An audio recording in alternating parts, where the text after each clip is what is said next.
Tokių čia darbų nėra, pasakyti. Jeigu pradedi apie darbą žiūrėti, tai čia yra galas.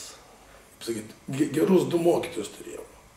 Tai Liną Katiną, kuris sakydavo, jeigu ką nors jau žinai, tai yra vamzdis jau tau. Va. Nu dabar, dar turėjau Gisarauską ir Vildžiūną. Tai mokytojus, jeigu tu turi 3 mokytojus, ir tau užtenka iš tų mokytojų kokių 2 frazių, kad užtektų tau visą laiką. Tai yra geras pasakymas. Geriau vieną dieną su geru mokytoju, negu visus metus besimokant.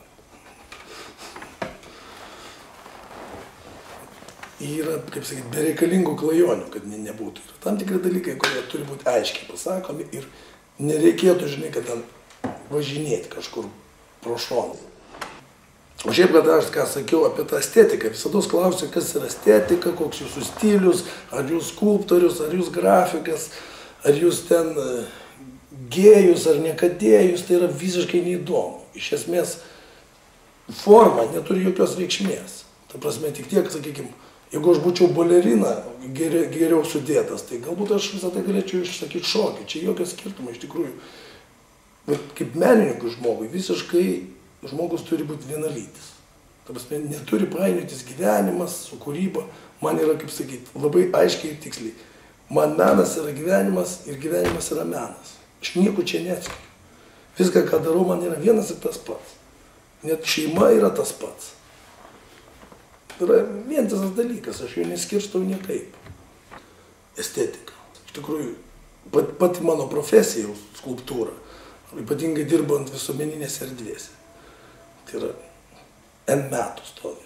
Žmonės vaikščios, blogai padarysi, gadinsi nuotaiką. Tai yra didžiulė atsakomybė. Bet iš kitos pusės ta atsakomybė negali užgožti laisvumo.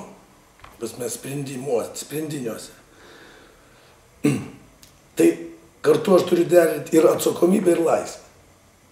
Kaip sakyti, atsakinga laisvė. 9 salvė už tėvynę.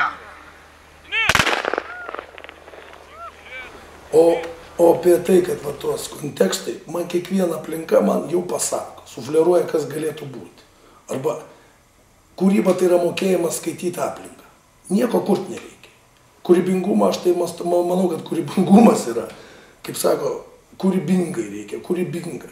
Aš manau, tai man yra, primena daugiau, asocijuojasi su to, kaip vaikas prisišika ir iš užpakalio prie mažiukas ir ištepa virbus, reiškia, lovelės. Tai man tas kūrybingumas su tuo asocijuojasi. Nereikia kūrybingumo jokio, reikia matyti, kas vyksta aplinkoje. Ir užakcentuoti, ir parodyti savo ir kitiem. Va čia yra kūryba, o ne kažką kurti. Kurti nieko nereikia, viską Dievas jau yra sukūręs. Tik reikia pamatyti, ką Dievas yra sukūręs. Ir parodyti.